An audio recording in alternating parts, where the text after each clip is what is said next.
ಶ್ರೀ ಸಾಯಿಬಾಬಾ ಜೀವನಚರಿತೆ ಪ್ರಣಿಪಾತೇನ ಪರಿಪ್ರಶ್ನೇನ ಸೇವೆಯ ಉಪಧ್ಯಕ್ಷಂತಿ ತೇ ಜ್ಞಾನಂ ಜ್ಞಾನಿನಃ ತತ್ವದರ್ಶಿನಃ. ಭಾಗ 4, ಅಧ್ಯಾಯ 4. ದೇವರೆಂದರೇನು? ಈ ಪ್ರಶ್ನೆ ಬಹಳ ಹುಡುಕಾಟದ ಪ್ರಶ್ನೆ ಎಂದು ಕೆಲವರು ತಿಳಿದಿದ್ದಾರೆ. ಅವರು ದೇವರನ್ನು ತಿಳಿಯದೇ ಇದ್ದವರು ಯಾರಾದರೂ ಇದ್ದಾರೆಯೇ ಎಂದ ಕೂಡಲೇ ಎದುರುತ್ತರ ಕೊಡುತ್ತಾರೆ. ಆದರೆ ನಾವು ಕ್ಷಮೆಯಾಚಿಸುತ್ತಾ ಪುನಃ ಅವರುಗಳಿಗೆ ಇದಕ್ಕೆ ಉತ್ತರ ಹೇಳಿ ಎಂದಾಗ ಅವರು ಕಳವಳಗೊಂಡು ವಿಚಾರ ಮಾಡುತ್ತಾ ಅಷ್ಟು ಸುಲಭವಾಗಿ ಹೇಳುವುದಕ್ಕೆ ಆಗುವುದಿಲ್ಲ, ಬಹಳ ಕಷ್ಟಕರ ಎನ್ನುತ್ತಾರೆ. ದೇವರು ಎಂಬ ಅಭಿಪ್ರಾಯ ಪ್ರಪಂಚದಲ್ಲಿ ಎಲ್ಲೆಲ್ಲಿಯೂ ಗಾಳಿಯಂತೆ ಹರಡಿದೆ. ಆದರೆ ಇದನ್ನು ತಿಳಿಯಲು ಪ್ರಯತ್ನಿಸಿದಾಗ, ಅದನ್ನು ಮನಸ್ಸಿನಲ್ಲಿ, ಹೃದಯದಲ್ಲಿ, ಮಾತುಗಳಲ್ಲಿ ಇರಿಸಿದಾಗ ಒಂದು ನಿರ್ದಿಷ್ಟವಾಗಿ ಹೇಳುವುದು ಅಸಾಧ್ಯವಾಗಿ ಕಂಡುಬರುತ್ತದೆ. ನಿಜವಾಗಿಯೂ ದೇವರು ಎಂಬುದು ಪರಿಧಿಯ ಅಭಿಪ್ರಾಯವೇ ಹೊರತು ಕೇಂದ್ರ ಬಿಂದುವಲ್ಲ. ಇದ್ದಿಲು, ಬೆಳ್ಳಿ, ಆಹಾರ, ಪೆನ್ಸಿಲ್ ಇವುಗಳು ವಸ್ತು ತರಹವಾದವು ಮತ್ತು ಕಣ್ಣಿಗೆ ಗೋಚರವಾದವುಗಳು, ಮನಸ್ಸಿಗೆ ತಿಳಿಯುವಂತಹವು. ಲೈಬ್ರಿಡ್ಸ್ ಹೇಳಿರುವ ಹಾಗೆ ಇವುಗಳ ಬಗ್ಗೆ ಕಾಲಮಾನ, ಅಳತೆ, ಬಣ್ಣ, ತೂಕ ಇತ್ಯಾದಿಗಳ ಬಗ್ಗೆ ಸಂಪೂರ್ಣ ಜ್ಞಾನ ಪಡೆಯಬಹುದು. ಇವುಗಳ ಬಗೆಗೆ ನಾವು ಹೇಳಿಕೆ ಮಾಡಿದಾಗ ನಮಗೆ ಸಂಪೂರ್ಣ ಜ್ಞಾನ ಹೊಂದಿದ್ದೇವೆ ಎಂದು ಹೇಳಬಹುದು. ಇವುಗಳೆಲ್ಲದರ ಕೊನೆಯಲ್ಲಿ ವೇದಾಂತವು ನಮಗೆ ಎದುರಾಗಿ ನಾವು ಅವುಗಳ ಗುಣವನ್ನು ವಿವರಿಸುತ್ತೇವೆಯೇ ಹೊರತು ಈ ಗುಣಗಳ ಹಿಂದಿನ ವಸ್ತು ಎಂದು ತಿಳಿಯಲಾರೆವು. ಇವುಗಳ ಹಿಂದೆ ಏನು ಪದಾರ್ಥಗಳಿವೆ ಎಂದು ಹೇಳಲಾಗುವುದಿಲ್ಲ. ನಾವು ದೇವರ ಪ್ರಾರ್ಥನೆಯನ್ನು ಸುಲಭವಾಗಿ ಮಾಡಬಲ್ಲವರಾಗಿ ನಾವು ಇತರರಿಗೆ ಪ್ರಾರ್ಥನೆ ಮಾಡಲು ಹೇಳಿ ದೇವರ ಗುಣಗಳನ್ನು ವಿವರಿಸಬಲ್ಲೆವು. ದೇವರ ಬಗ್ಗೆ ಹೇಳಿದ ಇದೆಲ್ಲ ವಿಷಯಗಳನ್ನು ಒಟ್ಟುಗೂಡಿಸಿ ವಿಶ್ಲೇಷಣೆ ಮಾಡಿದರೆ ಆಗ ನಾವು ದೇವರು ಎನ್ನುವುದು ಒಂದು ಪರಿಧಿಯ ಕಲ್ಪನೆ. ನಮ್ಮ ಕಾರ್ಯ ಸಾಧನೆಗೆ ಇದು ಸ್ವಲ್ಪ ಮಟ್ಟಿಗೆ ಸಾಕು.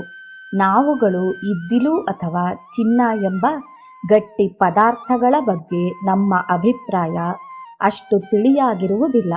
ಆದ್ದರಿಂದಲೇ ನಾವು ಅವುಗಳನ್ನು ಕೇಂದ್ರ ಅಭಿಪ್ರಾಯ ಮತ್ತು ದೇವರ ಪರಿಧಿ ಅಭಿಪ್ರಾಯ ಎನ್ನುತ್ತೇವೆ.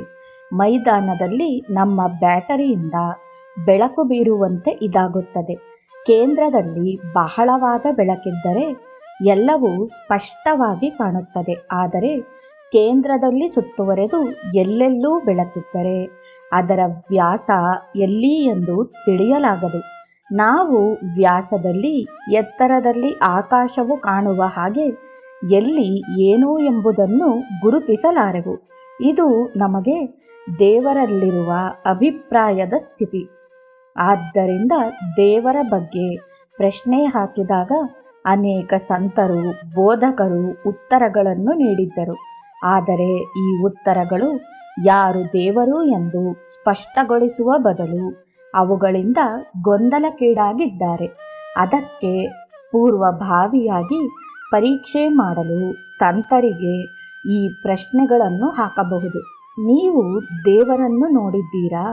ನೀವು ದೇವರ ಬಗೆಗೆ ಮಾತನಾಡುತ್ತಿರುವುದರಿಂದ ನಿಮಗೆ ಈ ಪ್ರಶ್ನೆ ಹಾಕಿದ್ದೇವೆ. ಉತ್ತರಗಳು ಅನೇಕ ಸಾರಿ ಉತ್ತರಿಸುವವರ ಮನೋಗತಿಯನ್ನು ಅವಲಂಬಿಸಿದೆ. ಶ್ರೀರಾಮಕೃಷ್ಣ ಪರಮಹಂಸರು ನರೇಂದ್ರರಿಂದ ಕೇಳಲ್ಪಟ್ಟಾಗ ಅವರು ಹೌದು, ನಾನು ದೇವರನ್ನು ಕಂಡಿದ್ದೇನೆ ಎಂದರು. ಅವರು ನರೇಂದ್ರನಿಗೂ ಸಹ ದೇವರನ್ನು ತೋರಿಸುವೆನೆಂದರು. ಒಂದು ಅರ್ಥದಲ್ಲಿ ಇದು ಸತ್ಯ. ಕೆಲವು ವಸ್ತುಗಳನ್ನು ನೋಡುವುದಾಗಿ ನಮಗೆ ಅವರು ದೇವರನ್ನು ನೋಡಿದ್ದಾರೆ ಎಂಬ ಅನಿಸಿಕೆ ಆಗುತ್ತದೆ. ಅನೇಕರಿಗೆ ಇದು ಅನುಭವವಾಗಿದೆ ಮತ್ತು ದೇವರನ್ನು ನೋಡಲಾರೆವು ಎನ್ನುತ್ತಾರೆ. ಆದರೆ ವೇದಾಂತಿಗಳು ದೇವಋಷಿಗಳ ಅನುಭವವನ್ನು ತಿಳಿಸಿ ಅವರು ನೋಡಿರುವುದು ದೇವರನ್ನಲ್ಲ, ಬೇರೆ ಯಾವುದೋ ಎಂದು ಹೇಳಿ ಕೊನೆಗೆ ದೇವರನ್ನು ನೋಡಿದ್ದಾರೆ ಎನ್ನುತ್ತಾರೆ. ಈ ವೇದಾಂತಿಗಳು ಹಿಂದಿನ ಕಾಲದಲ್ಲಿ ಋಷಿಗಳು ಉಪನಿಷತ್ತನ್ನು ಬರೆಯುತ್ತಿರುವಾಗ ವೇದೋಪನಿಷತ್ತಿನಲ್ಲಿ ಉದಾಹರಣೆಗೆ ಶ್ಲೋಕದಲ್ಲಿ ಸಾಲಿನಿಂದ ಸಾಲಿನಲ್ಲಿ ದೇವರನ್ನು ಜ್ಞಾನೇಂದ್ರಿಯದಿಂದ ಅನುಭವಿಸಲಾಗದು, ಅದನ್ನು ನೋಡಲಾಗದು ಮತ್ತು ಕೇಳಲಾಗದು ಮತ್ತು ಅವನ ಬಗ್ಗೆ ಯೋಚನೆಯೂ ಮಾಡಲಾಗದು ಎಂದು ಉಲ್ಲೇಖಿಸಿದೆ. ಯಚ್ಚಕ್ಷುಷನಾ ಪಶ್ಯತಿ ಯೇನ ಚಕ್ಷುಂಸಿ ಪಶ್ಯತಿ ತದೇವ ಬ್ರಹ್ಮತ್ವಂ ವಿಧಿನಾ ಇದಂ ಯದ್ ಇದಂ ಉಪಾಸತೆ ಯತ್ ಮನಸಾನಾ ಮನುತೆ ಯೇನ ಆಹುರ್ಮನೋನ್ಮತ್ತಂ ತದೇವ ಬ್ರಹ್ಮತ್ವಂ ವಿಧಿನಾ ಇದಂ ಯದ್ ಇದಂ ಉಪಾಸತೆ. ಮೊದಲನೇ ಶ್ಲೋಕ, ಯಾವುದನ್ನು ಕಣ್ಣಿನಿಂದ ನೋಡಲಾಗುವುದಿಲ್ಲವೋ ಆದರೆ ಯಾವ ಕಣ್ಣುಗಳನ್ನು ನೋಡುವುದೋ ಅದೇ ಬ್ರಹ್ಮ, ಪೂಜಿಸುವ ದೇವರಲ್ಲ. ಎರಡನೇ ಶ್ಲೋಕದಲ್ಲಿ ಯಾವುದನ್ನು ಮನಸ್ಸು ಗ್ರಹಿಸುವುದಿಲ್ಲವೋ, ಯಾವುದನ್ನು ಮನಸ್ಸು ಗ್ರಹಿಸಬಲ್ಲದೋ ಅದೇ ಬ್ರಹ್ಮ, ಜನಗಳು ಪೂಜಿಸುವ ದೇವರಲ್ಲಿ ಎಂದಿದೆ. ಇದು ನೀತಿವೇತಿಯ ಭಾಗ. ಬ್ರಹ್ಮ ಮತ್ತು ದೇವರನ್ನು ವರ್ಣಿಸುತ್ತಾ ಅದೇ ನಕಾರಾತ್ಮಕ ಮತ್ತು ಮುಖ್ಯವಾಗಿ ನಕಾರಾತ್ಮಕ ಭಾಗ. ಈ ಎರಡರಲ್ಲಿಯೂ ಸ್ವಲ್ಪ ಮಟ್ಟಿಗೆ ಬ್ರಹ್ಮನ ಸ್ಪಷ್ಟವಾದ ಸ್ವರೂಪ ಬಿಂದು ವ್ಯಕ್ತವಾಗುತ್ತದೆ. ಈ ಅಧ್ಯಾಯದ ಉದ್ದೇಶಕ್ಕೆ ಬ್ರಹ್ಮ ಮತ್ತು ದೇವರು ಎಂಬುದು ಏಕಾರ್ಥ ಪದ ಎಂದು ಉಪಯೋಗಿಸೋಣ. ದೇವರೆಂದರೇನು? ನಿಮಗೆ ಕಷ್ಟ ಬಂದಾಗ ಮೊರೆಯಿಡುತ್ತಾ ನಿಮ್ಮ ಸ್ನೇಹಿತರು ಸಹಾಯ ಮಾಡದೇ ಇರುವ ಸ್ಥಿತಿ ಬಂದಾಗ ನಿಮಗೆ ಸಹಾಯ ಮಾಡುವವ, ಮನುಷ್ಯ ಶಕ್ತಿ ಮೀರಿದ ದಯಾಳುವಾದ ಎಲ್ಲ ಶಕ್ತಿಯುಳ್ಳ, ನೀವು ಹೀನ ಸ್ಥಿತಿಯಲ್ಲಿದ್ದಾಗ ಆಪತ್ಕಾಲದಲ್ಲಿ ಬಂದು ರಕ್ಷಿಸುವ ವ್ಯಕ್ತಿಯೇ. ಆದ್ದರಿಂದ ದೇವರು ಎಂದರೆ ಒಂದು ಶಕ್ತಿ ಎಂದು ಪರಿಗಣಿಸಲಾಗದು. ದೇವರನ್ನು ದಯಾಮಯ ಎಂದು ತಿಳಿದಿರುವರು. ದೇವರನ್ನು ಅಮಾನುಷ ಶಕ್ತಿ ಮೀರಿದವ ಎನ್ನುವಿರಿ, ನಮಗೆ ಮೀರಿದವ ಎನ್ನುವಿರಿ. ನಮಗೆ ಸಂಕಟ ಬಂದಾಗ ಅವನನ್ನು ಮೊರೆಯಿಡುತ್ತೀರಿ, ಆ ದೇವರು ನಮಗೆ ಪರಿಹಾರ ನೀಡುತ್ತಾನೆ. ಇದು ನಿಜಕ್ಕೂ ಸರಿ. ಅನೇಕ ವಿಷಯಗಳಲ್ಲಿ ಸರಿಯಾಗಿ ವಿಶ್ಲೇಷಣೆ ಮಾಡಿದ ಅಭಿಪ್ರಾಯ ಇದು. ಅಗಾಧವಾದ, ಅಪ್ರತಿಮ ಮತ್ತು ಸ್ಪಷ್ಟವಾದುದು ಬಳಿ ಸಾರಿದಾಗ ಅದನ್ನು ಇದೇ ದೇವರು ಎಂದು ಹೇಳುತ್ತಾರೆ. ಕಾಲ ಮತ್ತು ಸ್ಥಳಗಳು ಮಿತಿಯುಳ್ಳವು, ಬದಲಾಗುತ್ತಿರುತ್ತದೆ. ಎಲ್ಲವೂ ಸಾಯುತ್ತದೆ, ನಾಶವಾಗುತ್ತದೆ ಮತ್ತು ಪರಿವರ್ತನೆ ಆಗುತ್ತಿರುತ್ತದೆ. ಮಾನವ ಹೃದಯ ಇವೆಲ್ಲದರ ಮಿತಿ, ಬದಲಾವಣೆ, ತೊಂದರೆಗಳನ್ನು ಹೀರಿಕೊಂಡು ಇದೆಲ್ಲದಕ್ಕಿಂತ ಮೇಲಾದದ್ದನ್ನು ನೋಡಲು ಬಯಸುತ್ತಾನೆ. ಆದ್ದರಿಂದ ದೇವರು ಈ ಬದಲಾವಣೆ ಆಗುತ್ತಿರುವ ಪ್ರಪಂಚದಲ್ಲಿ ಎಲ್ಲವನ್ನೂ ಹೀರಿಕೊಳ್ಳುವ ಶಕ್ತಿಯಿರುವ ವ್ಯಕ್ತಿಯೇ ದೇವರು ಎನ್ನುತ್ತಾನೆ. ಇದರಿಂದಾಚೆಗೆ ನಾವು ದೇವರು ಎಂಬ ಅಭಿಪ್ರಾಯವನ್ನು ವಿಶ್ಲೇಷಿಸಿದಾಗ ನಮಗೆ ಆಧ್ಯಾತ್ಮಿಕ ವಿದ್ಯೆಯು ಸೊಗಸಾದ ನಿಶ್ಚಿತ ನಿರ್ಣಯ ದೊರಕುತ್ತದೆ. ತೈತ್ತರೀಯ ಉಪನಿಷತ್ತಿನಲ್ಲಿ ಈ ಕಷ್ಟಗಳು ಇಂದ್ರದೇವರು ಮತ್ತು ವಿರೋಚನ ಅಸುರಾದಿಯಾಗಿ ಬ್ರಹ್ಮ ಎಂದರೆ ಏನು ಎಂಬ ಗೊಂದಲಕ್ಕೆ ಈಡಾಗಿದ್ದಾರೆ ಎಂದು ತಿಳಿಸದೆ, ಯಾರು ಬ್ರಹ್ಮ ಎನ್ನುವುದನ್ನು ಅನುಭವಿಸಿ ಚರ್ಚಿಸಿ ಬ್ರಹ್ಮ ಎಂದರೆ ಏನು ಎಂದು ತಿಳಿಯಲು ಜಗದೊಡೆಯನಾದ ಪ್ರಜಾಪತಿಯನ್ನು ಕೇಳಿದರು. ಅವರುಗಳನ್ನು ಬ್ರಹ್ಮಜ್ಞಾನ ಪಡೆಯಲು ಸಹಾಯಕವಾಗುವ ನೀತಿ ನಿಯಮಗಳನ್ನು ಅನುಸರಿಸುವಂತೆ ಮಾಡಿ ಅವರುಗಳಿಗೆ ಬ್ರಹ್ಮ ಎಂದರೆ ಏನು ಎಂದು ತಿಳಿಸಲಾಯಿತು. ಇದೇ ತರಹ ವಿಧಿವಾಕ್ಯ. ಅದೇ ಉಪನಿಷತ್ತಿನಲ್ಲಿ ಹೀಗಿದೆ. ಸಪ್ತ ಋಷಿಗಳಲ್ಲಿ ಒಬ್ಬರಾದ ವರುಣನು ಭೃಗುವಿನಿಂದ ಬ್ರಹ್ಮ ಎಂದರೆ ಏನು ಎಂದು ಕೇಳಲು, ವರುಣನು ಭೃಗುವಿಗೆ ಬ್ರಹ್ಮನು ಸರ್ವೋತ್ಕೃಷ್ಟ ಮತ್ತು ಪ್ರಪಂಚವನ್ನು ಆವರಿಸಿರುವ ವಾಕ್, ಮನಸ್ಸು, ಇಂದ್ರಿಯಗಳನ್ನು ನಾನು ಸಂಪೂರ್ಣವಾಗಿ ಅರ್ಥ ಮಾಡಿಕೊಂಡಿರುವೆ ಮತ್ತು ಬ್ರಹ್ಮ ಈ ಎಲ್ಲದರ ಮೂಲ, ಅವನೇ ಪ್ರಪಂಚದ ಆಧಾರ, ಅವನೇ ಪ್ರಪಂಚದ ಸಾಕ್ಷಾತ್ಕಾರವಾಗಿದ್ದಾನೆ ಎಂದು ಹೇಳಿದನು. ಗೊತ್ತಿರುವ ಪ್ರಪಂಚದಿಂದ ಆರಂಭಿಸಿ ಅವರು ಕಾರಣ ಮತ್ತು ಪರಿಣಾಮದ ನಿಯಮಗಳ ಸಂಪೂರ್ಣವಾಗಿ ಕ್ರಿಯಾಶೀಲವಾಗಿದೆ ಎಂದು ಹೇಳಿದ್ದಾರೆ. ಅವರು ಈ ನಿಯಮವನ್ನು ಕೆಲವೊಂದು ಕಣಕ್ಕೆ ಅನ್ವಯಿಸದೆ ಇಡೀ ಪ್ರಪಂಚಕ್ಕೆ ಅನ್ವಯಿಸಿದ್ದಾರೆ. ಮುಂದುವರೆದು ವರುಣನು ಮೊದಲನೇ ಕಾರಣವೇ ಪ್ರಪಂಚದ ಮೂಲ ಕಾರಣ. ಅದು ಪ್ರಪಂಚದ ಅಸ್ತಿತ್ವಕ್ಕೆ ಬರುವುದಕ್ಕೆ ಮುಂಚಿನಿಂದಲೇ ಇದೆ. ಅದೇ ಬ್ರಹ್ಮ. ಅದೇ ಪ್ರಪಂಚವನ್ನು ಎತ್ತಿ ಹಿಡಿದು ಈ ಸ್ಥಿತಿಗೆ ಬರಲು ಕಾರಣ. ನಾವು ನೋಡುತ್ತಿರುವ ಹಾಗೆ ಎಲ್ಲವೂ ಬದಲಾವಣೆಯಾಗಿ ಅಂತ್ಯವಾಗುತ್ತದೆ. ಇವೆಲ್ಲದರ ಅಂತ್ಯವೇ ಬ್ರಹ್ಮ ಅಥವಾ ಬದಲಾವಣೆ ಕಾರಣದಿಂದ ಅದರಲ್ಲಿಯೇ ಲೀನವಾಗಿ ಬದಲಾವಣೆ ರಹಿತವಾಗುತ್ತದೆ. ಈ ಅಭಿಪ್ರಾಯವನ್ನು ತಿಳಿಯಲು ಸ್ವಲ್ಪ ಕಾಲವಾಗುತ್ತದೆ. ಅದನ್ನು ಗ್ರಹಿಸಲು ಬಹಳ ಕಾಲವಾಗುತ್ತದೆ. ಕೊನೆಗೆ ಅದನ್ನು ನಾವು ಅರಿತಾಗ ವೇಗಗತವಾದ ಆತ್ಮವು ದೇಹದ ಸುಳ್ಳು ಸಂಬಂಧವನ್ನು ತ್ಯಜಿಸಿ ಬ್ರಹ್ಮನಲ್ಲಿ ಗುರುತಿಸಿಕೊಳ್ಳುತ್ತದೆ. ಇದೇ ಭೃಗುವಿಗೆ ವರುಣನ ಉಪದೇಶ. ಇಲ್ಲಿಯವರೆಗೆ ಇದನ್ನು ಹೊರತಾಗಿ ಬೇರೆ ಉಪದೇಶಗಳಿಲ್ಲ. ಇದನ್ನು ಸಾಮಾನ್ಯವಾಗಿ ವ್ಯಕ್ತಿ ಭಾವರಹಿತ ಎಂದು ತಿಳಿದುಕೊಳ್ಳಲಾಗಿದ್ದು, ಶಂಕರಾಚಾರ್ಯರ ಅನುಯಾಯಿಗಳಾದ ಅದ್ವೈತಿಗಳು ಒಪ್ಪಿದ್ದಾರೆ. ವಿಶಿಷ್ಟಾದ್ವೈತಿಗಳು ಮತ್ತು ಮಾಧ್ವರು ಈ ಪ್ರಥಮ ಸೃಷ್ಟಿಯ ಶಕ್ತಿಯನ್ನು ಒಂದು ವ್ಯಕ್ತಿಯಾಗಿ ಪರಿಗಣಿಸಿ ಅವರು ಅನುಯಾಯಿಗಳಿಗೆ ತಮ್ಮ ವ್ಯಕ್ತಿತ್ವವನ್ನು ಈ ಶ್ರೇಷ್ಠತ್ವಕ್ಕೆ ಶರಣಾಗದಿರಲು ಹೇಳಿದ್ದಾರೆ ಮತ್ತು ಅವರುಗಳು ತಮ್ಮಷ್ಟಕ್ಕೆ ತಾವೇ ಸರ್ವೋತ್ಕೃಷ್ಟ ಶಕ್ತಿಗೆ ಶರಣಾಗಲು ಬಯಸುವುದಿಲ್ಲ. ಜೀವನದ ಅಂತ್ಯದ ಕಾಲದಲ್ಲಿಯೂ ಸಹ ಈ ಎರಡೂ ಪಂಗಡದವರು ಜೀವದ ವ್ಯಕ್ತಿತ್ವವನ್ನು ಬೇರೆಯಾಗಿ ಇಟ್ಟುಕೊಳ್ಳಲು ಅಪೇಕ್ಷಿಸಿ ಹಣ್ಣಾಗಿ ಹೋಳಾದ ದಾಳಿಂಬೆ ಹಣ್ಣಿನ ಬೀಜದಂತೆ ಸೀಳಿ ಹೋಗುತ್ತಾರೆ. ಇದು ಸಾಮಾನ್ಯವಾಗಿ ದೇವರ ಬಗೆಗೆ ಹಿಂದೂ ವೇದಾಂತದ ಸರಿಯಾದ ಸಾರಾಂಶ. ಆದರೆ ಪೂರ್ಣವಾದ ಹೇಳಿಕೆ ಬಹಳ ಉದ್ದವಾಗಿ ಮತ್ತು ಸೂಕ್ಷ್ಮವಾಗಿಯೂ ಇದೆ. ಅದನ್ನು ಇಲ್ಲಿ ವಿವರಿಸಲಾಗುವುದಿಲ್ಲ. ಆದ್ದರಿಂದ ನಾವು ದೇವರನ್ನು ಸರಿಯಾಗಿ ತಿಳಿಯಬೇಕಾದರೆ ದೇವರನ್ನು ಅರಿಯುವ ಒಂದು ಪದ್ಧತಿಯನ್ನು ಅನುಸರಿಸಬೇಕೇ ವಿನಃ ದೇವರ ಬಗ್ಗೆ ಬಿಡುವುದು ಮತ್ತು ಮಾತನಾಡುವುದರಿಂದಲ್ಲ. ಈ ಕಾರ್ಯವಿಧಾನವನ್ನು ಬ್ರಹ್ಮಜ್ಞಾನ ಎಂದು ಕರೆಯುತ್ತಾರೆ. ಬ್ರಹ್ಮಜ್ಞಾನವನ್ನು ಪಡೆಯುವುದು ಬಹಳ ಕಷ್ಟಕರ ಎಂಬ ನಾಣ್ಣುಡಿಯೂ ಇದೆ. ಇದನ್ನು ಪಡೆಯುವುದು ಎಲ್ಲರಿಗೂ ಸಾಧ್ಯವಿಲ್ಲ. ಸಾಮಾನ್ಯವಾಗಿ ಪ್ರಗತಿ ಹೊಂದಲು ಬಹಳ ಪ್ರಯತ್ನ ಅವಶ್ಯಕ ಮತ್ತು ಜೀವನವನ್ನು ಸಮೀಪಿಸಲು ಶುದ್ಧವಾಗಿ ಸಂಪೂರ್ಣ ನಂಬಿಕೆ, ವಿಶ್ವಾಸ ಮತ್ತು ತಾಳ್ಮೆ ಇರಬೇಕು. ಅವನು ತನ್ನದು ಎಂದು ಭಾವಿಸುವುದೆಲ್ಲವನ್ನು ಅವನಲ್ಲಿ ಅರ್ಪಿಸಬೇಕು ಮತ್ತು ಎಲ್ಲದಕ್ಕೂ ಅವನೇ ಅಧಿಕಾರಿ ಎಂದು ತಿಳಿಯಬೇಕು. ಬಾಬಾರವರನ್ನು ಸಂಧಿಸಿದ ಸಾವಿರಾರು ಜನರಲ್ಲಿ ಕೆಲವರು ಮಾತ್ರ ಈ ಜ್ಞಾನವನ್ನು ಬಾಬಾರವರಿಂದ ಪಡೆಯಲು ಪ್ರಯತ್ನಿಸಿದರು ಮತ್ತು ಕೆಲವೇ ಮಂದಿ ಮಾತ್ರ ನಿಜವಾದ ಅಧಿಕಾರಿಯಾದರು. ಅನೇಕರು ಇದಕ್ಕೆ ಅನರ್ಹರಾಗಿ ಬಾಬಾರವರಿಂದ ತಳ್ಳಲ್ಪಟ್ಟರು. ಆಗಾಗ್ಗೆ ಬಾಬಾರವರು ಅವರ ಅನರ್ಹತೆಯನ್ನು ತಿಳಿಸುತ್ತಿದ್ದರು. ಕೋಪರ್ಗಾಮ್ ಸ್ಟೇಷನ್ ಮಾಸ್ಟರ್ ವಾಲಂಬಿ ಮಾಸ್ತರ್ ಅವರಿಗೆ ಬಾಬಾರವರಲ್ಲಿ ನಂಬಿಕೆ ಇರಲಿಲ್ಲ.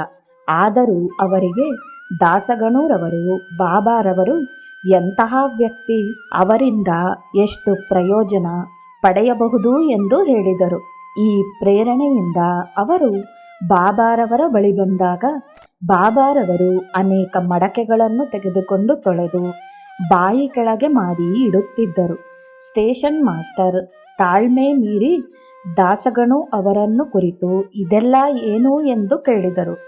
ದಾಸಗಣು ಅವರ ಇಂಗಿತದಂತೆ ಬಾಬಾರವರು ನನ್ನ ಬಳಿ ಎಲ್ಲ ಮಡಕೆಗಳು ಬಾಯಿ ಕೆಳಗೆ ಇರುತ್ತದೆ ಎಂದು ಉತ್ತರಿಸಿದರು. ಅಂದರೆ ಬಾಬಾರವರ ಬಳಿಗೆ ಅನೇಕರು ತಮ್ಮ ಮನಸ್ಸನ್ನು ಮುಚ್ಚಿಕೊಂಡು ಯಾವುದನ್ನೂ ಕೇಳಲು ಸಿದ್ಧರಾಗದೇ ಇದ್ದುದರಿಂದ ಬಾಬಾರವರಿಂದ ಅವರುಗಳಿಗೆ ಏನೇನೋ ತುಂಬಲು ಸಾಧ್ಯವಾಗುತ್ತಿರಲಿಲ್ಲ.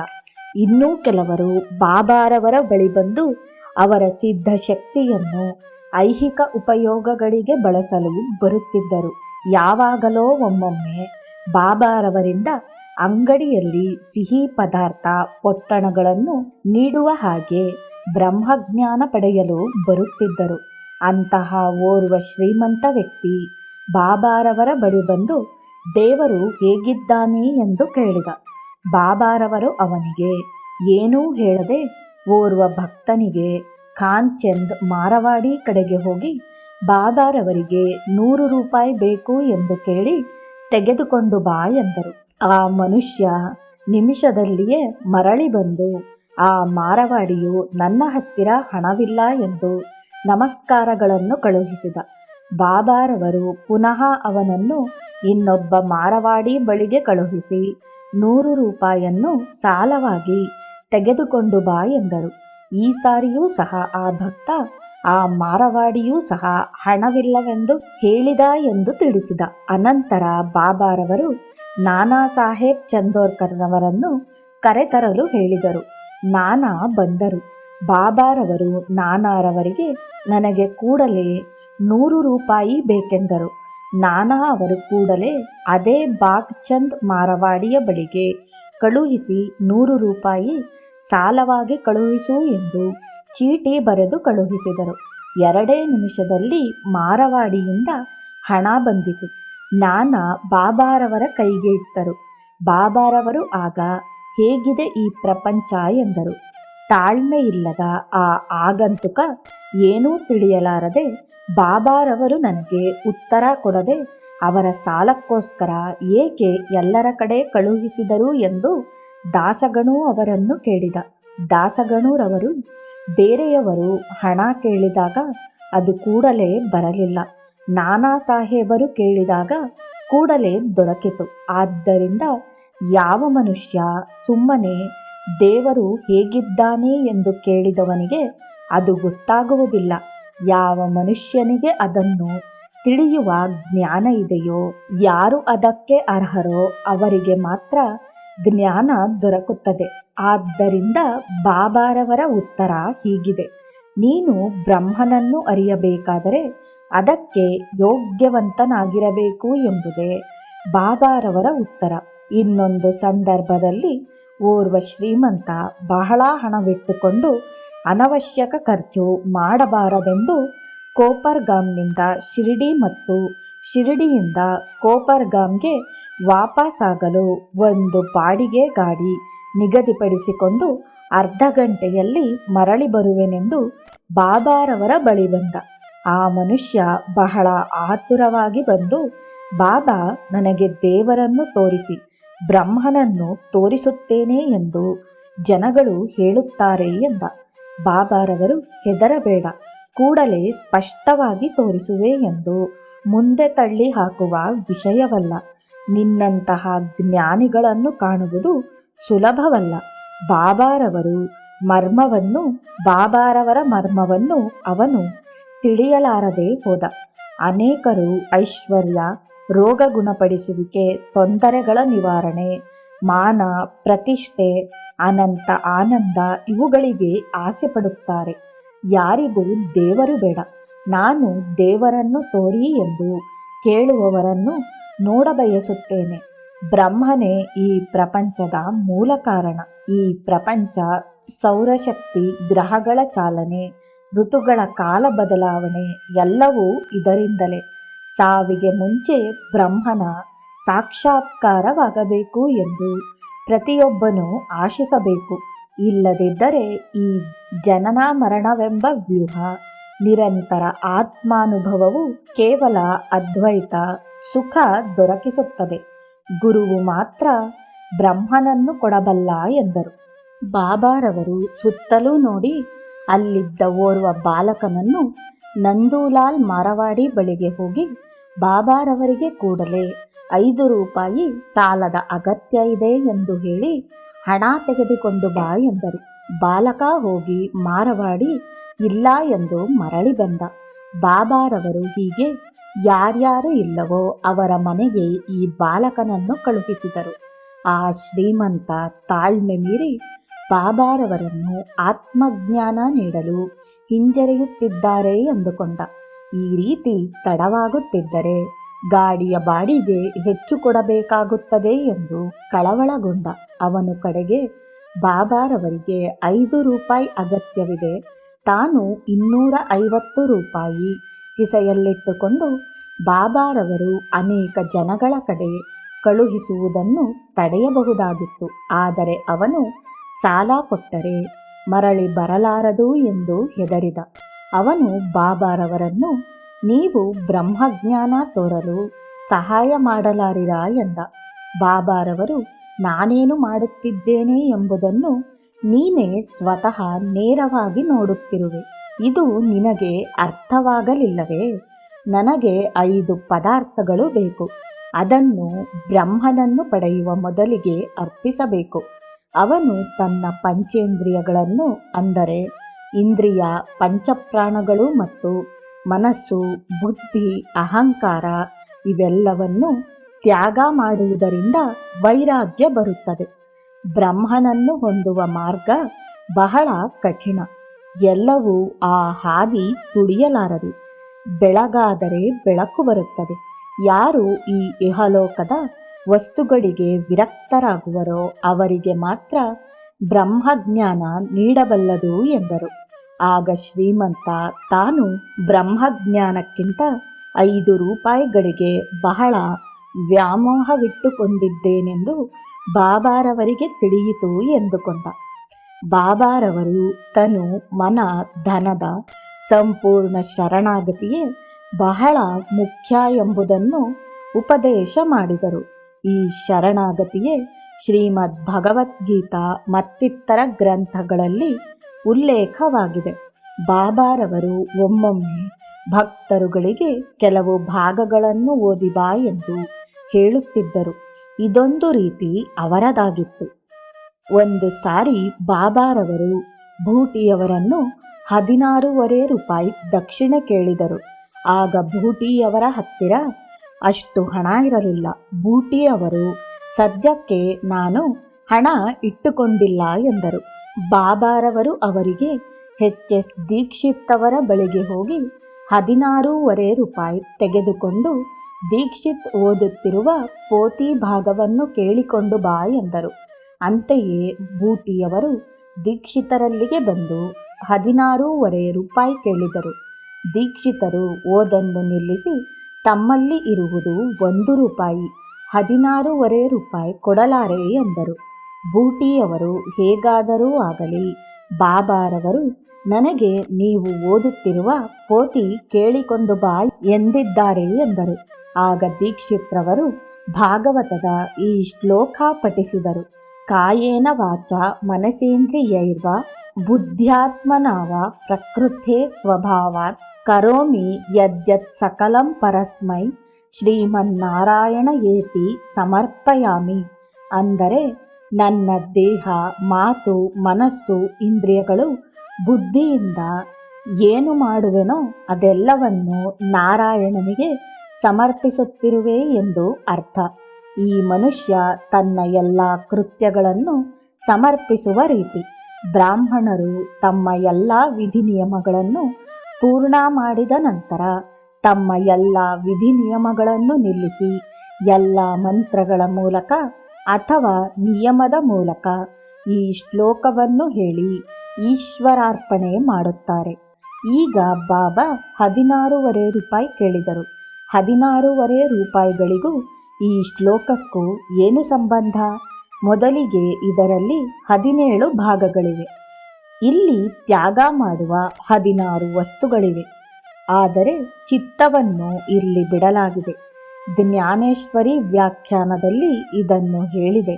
ಇದನ್ನು ಸೇರಿಸಿದರೆ ಅರ್ಪಣೆ ಮಾಡುವ ವಸ್ತುಗಳು 17 ಆಗುತ್ತದೆ. ಆದರೆ ಚಿತ್ತವು ಅರ್ಧ ಮಾತ್ರ. ಆದ್ದರಿಂದ ತ್ಯಾಗ ಮಾಡುವ ವಸ್ತುಗಳು 16.5 ಮಾತ್ರ ಎಂದು ತಿಳಿಸಿದ್ದಾನೆ ದೇವರು. ಇಲ್ಲಿ ಬಾಬಾರವರೇ ಪರಮಾತ್ಮ. ಆದ್ದರಿಂದ ಭೂಟಿ ಕಾಕಾ ಅವರುಗಳಿಗೆ ಮತ್ತು ಇತರ ಭಕ್ತರುಗಳಿಗೆ ಈ ಶ್ಲೋಕದ ಪ್ರಕಾರ 16.5 ಪದಾರ್ಥಗಳನ್ನು ತ್ಯಾಗ ಮಾಡಲು ಸೂಚನೆ ನೀಡಿದರು. ಅಂದರೆ ತಮ್ಮ ಎಲ್ಲ ವ್ಯಕ್ತಿತ್ವವನ್ನು ಸಮರ್ಪಿಸಲು ಹೇಳಿದರು. ಇದು 16 ಪದಾರ್ಥಗಳು.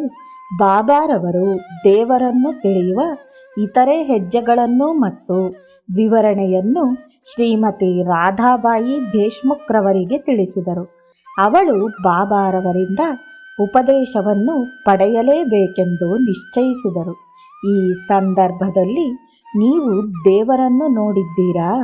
ದೇವರು ಎಂದರೇನು ಎಂಬ ಪ್ರಶ್ನೆಗಳಿಂದ ಮುಂದೆ ಬರುವವರಿಗೆ ಇದು ಸರಿಯಾದ ಮಾರ್ಗವಲ್ಲ, ಅದರಿಂದ ಪ್ರಯೋಜನ ಸ್ವಲ್ಪ ಎಂದು ಹೇಳಿದರು. ದೇವರೆಂದರೆ ಅವನನ್ನು ಆಧ್ಯಾತ್ಮಿಕ ಮನಃಶಾಸ್ತ್ರ ಅಥವಾ ವೇದ ಮಂತ್ರಗಳನ್ನು ಶಾಲೆಯಲ್ಲಿ ಬಾಯಿಪಾಠ ಮಾಡುವುದರಿಂದ ತಿಳಿಯಲಾಗುವುದಿಲ್ಲ. ನಯಮತ್ಮಂ ಪ್ರವಚನೇನ ಲಭ್ಯೋ ನೋ ಮೇಧಯ ನ ಬಹುನ ಶ್ರುತೇನ ಯಮೇ ವೈಷವೃಣತೆ ತೇನ ಲಭ್ಯ ತಸ್ಮೈಷ ವೃಣತೆ ತನೂಂ ಸ್ವಂ. ದೇವರನ್ನು ನೋಡುವುದೆಂದರೆ ಆತ್ಮವು ತನ್ನಿಷ್ಟಕ್ಕೆ ತಾನೇ ಸಂಪೂರ್ಣ ಶರಣಾಗತಿ ಮಾಡಿದಾಗ ಅನುಭವ ಪಡೆಯುವುದೇ ನಿಜವಾದ ಸಾಕ್ಷಾತ್ಕಾರ. ಇದನ್ನೇ ಬಾಬಾರವರು ಅದನ್ನು ತಿಳಿಸಿ ತಮ್ಮ ಇಬ್ಬರು ಭಕ್ತರು ಬ್ರಹ್ಮಜ್ಞಾನ ಅಥವಾ ಸಾಕ್ಷಾತ್ಕಾರದ ಹೊಸ್ತಿಲನ್ನು ಸಮೀಪಿಸುತ್ತಿರುವ ಸಮಯದಲ್ಲಿ ಅವರುಗಳಿಗೆ ಅದನ್ನು ವಿವರಿಸಿದರು. ಈ ಭಕ್ತರುಗಳು ಯಾರೆಂದರೆ ರಾಧಾಬಾಯಿ ದೇಶ್ಮುಖ್, ಅಣ್ಣಾ ಸಾಹೇಬ್ ದಾಬೋಲ್ಕರ್ ಇವರುಗಳ ಬಗ್ಗೆ ಈ ಹಿಂದೆಯೇ ತಿಳಿಸಿದೆ, ಆದರೆ ಅದನ್ನು ಇಲ್ಲಿ ಪುನಃ ಕೊಡಲಾಗಿದೆ. ಶ್ರೀಮತಿ ರಾಧಾಬಾಯಿ ದೇಶ್ಮುಖ್ ಅವರು ಬಾಬಾರವರಿಂದ ಸಂಪೂರ್ಣವಾದ ದೇವರ ಸಾಕ್ಷಾತ್ಕಾರ ಪಡೆಯಲು ಮತ್ತು ಅವರಿಂದ ಉಪದೇಶ ಪಡೆಯಲೇಬೇಕೆಂದು ಅವರ ಬಳಿ ಉಪದೇಶ ಕೊಡಿ ಎಂದಳು. ಬಾಬಾರವರು ಉತ್ತರ ನೀಡಲಿಲ್ಲ. ಅವಳು ಸತ್ಯಾಗ್ರಹಕ್ಕೆ ಕುಳಿತಳು. ತಮ್ಮ ಮನೆಗೆ ಹೋಗಿ ಬಾಬಾರವರು ಉಪದೇಶ ನೀಡುವ ತನಕ ಆಹಾರ ನೀರನ್ನು ತೆಗೆದುಕೊಳ್ಳುವುದಿಲ್ಲ ಎಂಬ ಹಠ ಮಾಡಿ ಅದರಿಂದ ಸಾವು ಸಮೀಪಿಸಿದರೂ ಅಡ್ಡಿಯಿಲ್ಲ ಎಂದು ಸಂಕಲ್ಪ ಮಾಡಿದಳು. ಅವರ ಈ ನಿರ್ಧಾರ ನೋಡಿದ ಶ್ಯಾಮಾರವರು ಇದನ್ನು ಬಾಬಾರವರಿಗೆ ತಿಳಿಸುವುದು ಅಗತ್ಯ ಎಂದು ಬಾಬಾರವರ ಬಳಿ ಬಂದು, ಬಾಬಾ, ನೀವು ಉಪದೇಶ ನೀಡದಿದ್ದರೆ ಈ ಮಹಿಳೆ ಸಾಯಲು ಸಿದ್ಧವಾಗಿದ್ದಾಳೆ. ದೇವರ ಹೆಸರು ಹೇಳಿ ಅದನ್ನೇ ಉಪದೇಶ ಎಂದು ಹೇಳಿ ಎಂದು ಹೇಳಿದರು.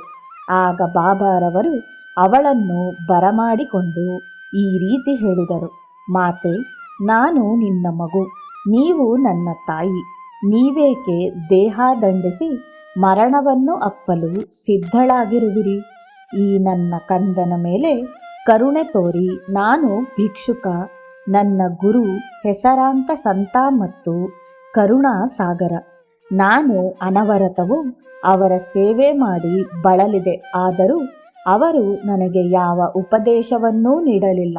ಅದಕ್ಕೆ ಬದಲು ಅವರು ನನ್ನ ತಲೆ ಬೋಳಿಸಿ ನನ್ನಿಂದ 2 ಕಾಸು ಕೇಳಿದರು. ಅವರಿಗೆ ಬೇಕಾದುದು ಲೋಹದ ನಾಣ್ಯಗಳಲ್ಲ. ಅವರು ಚಿನ್ನಕ್ಕೂ ಆಸೆ ಪಟ್ಟವರಲ್ಲ.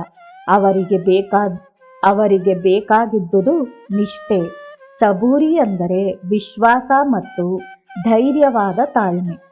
ನಾವು ಅವುಗಳನ್ನು ಅವರಿಗೆ ಸಮರ್ಪಿಸಿದೆ. ಅವರು ಸಂತೋಷಪಟ್ಟರು. ಮಾತೆ, ತಾಳ್ಮೆ ಎಂಬುದರ ಧೈರ್ಯ, ಅದನ್ನು ಅಲ್ಲಗಳೆಯಬೇಡಿ. ನಿಮ್ಮ ದೂರದ ಗುರಿಯೆಡೆಗೆ ನಿಮ್ಮನ್ನು ಒಯ್ಯುತ್ತದೆ. ಅದು ಗಂಡಸಿಗೆ ಗಂಡುತನ ನೀಡುತ್ತದೆ. ಪಾಪಗಳನ್ನು ಮತ್ತು ಭೇದವನ್ನು ನಾಶ ಮಾಡಿ ಎಲ್ಲ ಭೀತಿಗಳನ್ನು ದೂರ ಮಾಡುತ್ತದೆ ಎಂದರು. 12 ವರ್ಷಗಳ ಕಾಲ ನಾನು ಗುರುವಿನಲ್ಲಿದ್ದು ಕಾಯುತ್ತಿದ್ದೆ. ಅವರು ಅಪ್ರತಿಮ ದಯಾಮಯಿ. ಅವರು ನನ್ನಲ್ಲಿಟ್ಟ ಪ್ರೇಮವನ್ನು ಹೇಗೆ ವರ್ಣಿಸಲಿ? ಅವರು ಧ್ಯಾನಾಸಕ್ತರಾಗಿದ್ದಾಗ ನಾನು ಅವರ ಮುಂದೆ ಕುಳಿತು ಅವರನ್ನೇ ನೋಡುತ್ತಿದ್ದೆ. ನಾವಿಬ್ಬರೂ ಅಮಿತಾನಂದದಲ್ಲಿದ್ದೆವು. ನಾನು ಬೇರೆ ಕಡೆ ಕಣ್ಣುಗಳನ್ನು ಹೊರಳಿಸುತ್ತಿರಲಿಲ್ಲ. ಹಗಲು ರಾತ್ರಿ ನನ್ನ ಅಪಾರ ಪ್ರೇಮವನ್ನು ಅವರ ಮುಖದ ಮೇಲೆ ಸುರಿಸಿದೆ. ಅದರಿಂದ ನನಗೆ ಹಸಿವು, ಬಾಯಾರಿಕೆಗಳು ಆಗಲೇ ಇಲ್ಲ. ಅವರನ್ನು ಬಿಟ್ಟು ಒಂದು ಕ್ಷಣ ನಾನಿರಲಾರದಾಗಿದ್ದೆ. ಗುರುವಿನ ವಿನಃ ನಾನು ಯಾರಲ್ಲೂ ಯಾವುದರಲ್ಲೂ ಧ್ಯಾನಾಸಕ್ತನಾಗಿರಲಿಲ್ಲ. ಅವರೇ ನನ್ನ ಏಕಾಗ್ರ ಚಿತ್ತದ ವಸ್ತು. ನಿಜಕ್ಕೂ ನನ್ನ ಗುರುವಿನ ವೈಖರಿ ಅದ್ಭುತವಾಗಿತ್ತು. ನನಗೆ ಗುರುವಿನ ವಿನ ಬೇರಾವುದು ಬೇಕಾಗಿರಲಿಲ್ಲ. ಅವರಿಗೆ ನನ್ನ ಪ್ರೇಮ ವಿನಃ ಬೇರಾವುದು ಅಗತ್ಯವಿರಲಿಲ್ಲ. ಸಹಜವಾಗಿ ಅವರು ನನ್ನನ್ನು ಎಂದಿಗೂ ತಾತ್ಸಾರ ಮಾಡಲೇ ಇಲ್ಲ. ಅವರ ದೃಷ್ಟಿಯೇ ನನ್ನನ್ನು ಕಾಪಾಡುತ್ತಿತ್ತು. ಮಸೀದಿಯಲ್ಲಿ ಕುಳಿತು ನಾನು ಸತ್ಯವನ್ನೇ ನುಡಿಯುತ್ತಿದ್ದೇನೆ. ಆ ಗುರು ನನ್ನ ಕಿವಿಗಳಲ್ಲಿ ಏನೂ ಉಪದೇಶ ಮಾಡಲಿಲ್ಲ. ನಾನು ನಿನ್ನ ಕಿವಿಗಳಲ್ಲಿ ಏನೂ ಉಪದೇಶ ಮಾಡಲಾರೆ. ನಿನ್ನ ಗುರಿ ಮತ್ತು ಭಾವನೆಗಳಿಗೆ ನನ್ನನ್ನೇ ವಸ್ತುವಾಗಿಟ್ಟುಕೊಂಡು ಆಗ ನೀನು ಪರಮಾರ್ಥ ಉದಾತ್ತ ಗುರಿಯನ್ನು ತಲುಪುವೆ. ನನ್ನನ್ನು ಏಕಾಗ್ರ ಚಿತ್ತದಿಂದ ನೋಡು, ನಾನು ನಿನ್ನನ್ನು ನೋಡುವೆ. ಈ ಸತ್ಯವನ್ನು ಮಾತ್ರವೇ ನನ್ನ ಗುರು ನನಗೆ ಹೇಳಿದರು. ಚತುರ್ಸಾಧನಗಳು 6 ಶಾಸ್ತ್ರಗಳು ಯಾವುವೂ ಬೇಕಾಗಿಲ್ಲ. ಧೈರ್ಯವಾಗಿ ನಂಬಿಕೆಯಿಂದ ನಿನ್ನ ಗುರುವನ್ನು ನಂಬು, ಅದೇ ಸಾಕು ಎಂದರು. ಆ ಮಹಿಳೆ ಬಾಬಾರವರಿಗೆ ನಮಸ್ಕಾರ ಮಾಡಿ ತನ್ನ ಉಪವಾಸ ವ್ರತ ಕೈಬಿಟ್ಟಳು. ಈ ಸಂಗತಿ ನಾವು ಪುರಾಣಗಳಲ್ಲಿ ಕೇಳಿರುವಂತೆ ಶ್ಯಾಮಾರವರು ದಾಬೋಲ್ಕರ್ ರವರಿಗೆ ಹೇಳಿದರು. ಸಾಯಿಬಾಬಾರವರು ದಾಬೋಲ್ಕರ್ ರವರಿಗೆ ಇದನ್ನೇ ಹೇಳಿದರು. ಬಾಬಾರವರು ಒಂದು ಸಾರಿ ದಾಬೋಲ್ಕರ್ ರವರನ್ನು ಕುರಿತು ನನಗೆ 15 ರೂಪಾಯಿ ದಕ್ಷಿಣೆ ಕೊಡು ಎಂದರು. ಅವರಲ್ಲಿ ಹಣವಿಲ್ಲುದ್ದರಿಂದ ಕೊಡಲಾರೆ ಎಂದರು. ಬಾಬಾರವರು ಅವರಿಗೆ ಶ್ಯಾಮಾರವರ ಬಳಿಗೆ ಹೋಗಿ 15 ರೂಪಾಯಿ ಕೇಳಿ ತೆಗೆದುಕೊಂಡು ಬಾ. ಸ್ವಲ್ಪ ಹೊತ್ತು ಅವನ ಜೊತೆ ಮಾತುಕತೆ ನಡೆಸಿ ಅವರಿಂದ 15 ರೂಪಾಯಿ ತೆಗೆದುಕೊಂಡು ಬಾ ಎಂದರು. ದಾಬೋಲ್ಕರ್ ರವರು ಶ್ಯಾಮಾರವರಿಗೆ ಇದನ್ನು ತಿಳಿಸಿದಾಗ ಅವರಿಗೆ ಗೊಂದಲವಾಯಿತು. ಅವರು ಮುಂದುವರೆದು, ಬಾಬಾರವರನ್ನು ನೋಡು, ನಿನ್ನಂತಹ ಪಂಡಿತನನ್ನು ನನ್ನಂತಹ ಮೂಢನ ಬಳಿ 15 ರೂಪಾಯಿ ಕೇಳಿ ತೆಗೆದುಕೊಂಡು ಬಾ ಎಂದಿದ್ದಾರೆ. ದಕ್ಷಿಣೆ ಬಗೆಗೆ ಹೇಳುವುದಾದರೆ ನನ್ನ ಹತ್ತಿರ ಹಣವಿಲ್ಲ. ನಾನು ನನ್ನ ನಮಸ್ಕಾರಗಳನ್ನು ಅರ್ಪಿಸಬಲ್ಲೆ. ಮಾತುಕತೆ ಬಗೆಗೆ ಹೇಳುವುದಾದರೆ ನಾನೇನು ಹೇಳಲಿ ಎಂದು ನನಗೆ ತಿಳಿದಿಲ್ಲ ಎಂದರು. ಸ್ವಲ್ಪ ಸಮಯದ ನಂತರ ಶ್ಯಾಮಾರವರು ದಾಬೋಲ್ಕರ್ ಅವರಿಗೆ ರಾಧಾಬಾಯಿ ದೇಶ್ಮುಖ್ ಅವರ ಕತೆ ಹೇಳಿದರು. ದಾಬೋಲ್ಕರ್ ಅವರು ಬಾಬಾರವರ ಬಳಿಗೆ ಮರಳಿ ಬಂದು ಶ್ಯಾಮಾರವರೊಡನೆ ಮಾತನಾಡಿದ್ದುದನ್ನು ತಿಳಿಸಿದರು. ಆಗ ಬಾಬಾರವರು, ನನ್ನ ರೀತಿಯೇ ಏಕೈಕ, ಅದನ್ನು ಗಮನದಲ್ಲಿಡು. ಆತ್ಮಜ್ಞಾನ ಪಡೆಯಲು ಧ್ಯಾನ ಅವಶ್ಯಕ. ಆತ್ಮಾನುಷ್ಠಾನವೇ ಮನಸ್ಸನ್ನು ಶಾಂತಪಡಿಸಿ ಸಮಾಧಿ ಸ್ಥಿತಿಗೆ ಒಯ್ಯುತ್ತದೆ. ಆದ್ದರಿಂದ ಎಲ್ಲ ಆಶೆಗಳನ್ನು ತ್ಯಜಿಸಿ ದೇವರಲ್ಲಿಯೇ ಚಿಂತಾಮಗ್ನನಾಗು. ಈ ರೀತಿ ನನ್ನ ಮನಸ್ಸನ್ನು ಕೇಂದ್ರೀಕರಿಸಿದರೆ ನೀನು ಗುರಿ ಸಾಧಿಸುವೆ ಎಂದರು. ಧ್ಯಾನಕ್ಕೆ ನನ್ನನ್ನೇ ಆರಿಸಿಕೋ ಅಥವಾ ಯಾವುದಾದರೂ ನಿರಾಕಾರ ವಸ್ತುವನ್ನು ಆರಿಸಿಕೊ. ನಿರಾಕಾರ ವಸ್ತುವಿನೆಡೆ ಧ್ಯಾನ ಮಾಡಲಾಗದಿದ್ದರೆ ನೀನು ನೋಡುತ್ತಿರುವ ಈ ನನ್ನ ರೂಪವನ್ನು ಚಿಂತಿಸು. ಹಗಲು ರಾತ್ರಿ ಅದನ್ನೇ ಚಿಂತಿಸು. ಈ ತರಹ ಧ್ಯಾನದಿಂದ ಮನಸ್ಸು ಲಯವನ್ನು ಹೊಂದುತ್ತದೆ. ಆಗ ನಾನು ನೀನು ಎಂಬ ವ್ಯತ್ಯಾಸ ದೂರವಾಗುತ್ತದೆ. ಅದರ ಫಲಿತಾಂಶ ಚೈತನ್ಯ, ಘನತೆ, ಬ್ರಹ್ಮ ಸಮಾನತೆ, ಬ್ರಹ್ಮ ಸಮರಸತೆ. ಗುರುವಿನ ದೃಷ್ಟಿಯೇ ಶಿಷ್ಯನ ಕಣ್ಣುಗುಡ್ಡೆಗೆ ಹಾಲು ಎಂದರು. ಬಾಬಾರವರು ದಾಬೋಲ್ಕರ್ ರವರಿಗೆ ಕಲ್ಲು ಸಕ್ಕರೆ ಕೊಟ್ಟು ಈ ನನ್ನ ಮಾತುಗಳನ್ನು ಮನಸ್ಸಿನಲ್ಲಿ ಇಟ್ಟುಕೊಂಡು ಅದು ಕಲ್ಲು ಸಕ್ಕರೆಯಂತೆಯೇ ಸಿಹಿಯಾಗಿರುತ್ತದೆ ಎಂದು ಹೇಳಿದರು. ಬಾಬಾರವರು ಕಥಾಶ್ರವಣ, ಮನಸ್ಸು, ನಿಧಿ, ಧ್ಯಾಸ, ಸ್ಮರಣ ಮತ್ತು ಧ್ಯಾನ ಎಲ್ಲವನ್ನು ವ್ಯಾಸಂಗ ಮಾಡಿದರೆ ಅವೆಲ್ಲವೂ ಆನಂದ ಸಾಕ್ಷಾತ್ಕಾರಕ್ಕೆ ಅನುವು ಮಾಡುತ್ತದೆ. ಬಾಬಾರವರು ಮುಂದುವರೆದು, ಈಗ ನೀವು ನೋಡುವ ಅನುಭವಿಸುವ ಬ್ರಹ್ಮವು ಮಾಯೆಯ ಮೂಲವಷ್ಟೇ. ಪುನಃ ಅದು ಬ್ರಹ್ಮನಲ್ಲಿಯೇ ಲೀನವಾಗುತ್ತದೆ. ಆತ್ಮವು ಒಂದೇ ಅಥವಾ ಜೀವಿಗಳು ಎಷ್ಟಿವೆಯೋ ಅಷ್ಟೇ ಎಂಬುದಕ್ಕೆ ಶಾಸ್ತ್ರಗಳನ್ನು ಓದು. ಜ್ಞಾನದ ಕಿರೀಟವೇ ಆತ್ಮದ ಸಾಕ್ಷಾತ್ಕಾರ. ಇದರಿಂದಲೇ ಎಲ್ಲವೂ ಹೊರಹೊಮ್ಮಿದೆ. ಋಣಾನುಬಂಧದಿಂದ ನೀನು ನನ್ನಲ್ಲಿಗೆ ಬಂದಿರುವೆ. ಯಾರೇ ಆಗಲಿ, ಯಾವ ಜೀವ ಜಂತುವೇ ಆಗಲಿ, ನೀನು ಅದನ್ನು ಓಡಿಸಬೇಡ. ಅವುಗಳನ್ನು ದಯೆಯಿಂದ ಬರಮಾಡಿಕೊ. ಹಸಿದವರಿಗೆ ಅನ್ನ ನೀಡು. ಬಾಯಾರಿಕೆಯಾಗಿ ಬಳಲಿದವನಿಗೆ ನೀರನ್ನು ಕೊಡು. ನಗ್ನರಿಗೆ ಉಡುಪನ್ನು ಕೊಡು. ಆಗ ಪರಮಾತ್ಮನಿಗೆ ಸಂತೋಷವಾಗುತ್ತದೆ. ಜನಗಳ ಕಡೆ ಬೈಗುಳ ಬೇಡ. ಜಗಳ ಗಂಟಿಯಾಗಬೇಡ. ಇತರರನ್ನು ನಿಂದಿಸಬೇಡ. ಮೃದುವಾದ ಮಾತುಗಳನ್ನು ಆಡು. ಅದೇ ಸಂತೋಷಕ್ಕೆ ಮಾರ್ಗ. ಬೇರೆಯವರು ಹೇಗಾದರೂ ಇರಲಿ, ಪ್ರಪಂಚವೇ ತಲೆ ಕೆಳಗಾಗಲಿ, ಅದನ್ನು ಪರಿಗಣಿಸಬೇಡ. ನಿನ್ನ ಮಾರ್ಗದಲ್ಲಿ ನೀನು ನೇರವಾಗಿ ಸಾಗುತ್ತಿರು. ಈ ಪ್ರಪಂಚದಲ್ಲಿ ಒಂದು ಗೋಡೆ ಇದೆ. ಅದು ನನ್ನ ಮತ್ತು ಇತರರ ಮಧ್ಯೆ, ನನ್ನ ನಿನ್ನ ಮಧ್ಯೆ ಇರುವ ಗೋಡೆ. ಅದನ್ನು ನಾಶ ಮಾಡು.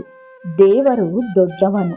ಅಲ್ಲಾ ಮಾಲಿಕ್ ಅದ್ಭುತವಾದ, ಅಮೂಲ್ಯವಾದ, ಎಂದೆಂದಿಗೂ ಶಾಶ್ವತವಾಗಿರುವುದೇ ಅವನ ಕೆಲಸಗಳು. ನಿನ್ನ ಗುರಿಯನ್ನು ಮುಂದೆ ಹೊಂದುವೆ.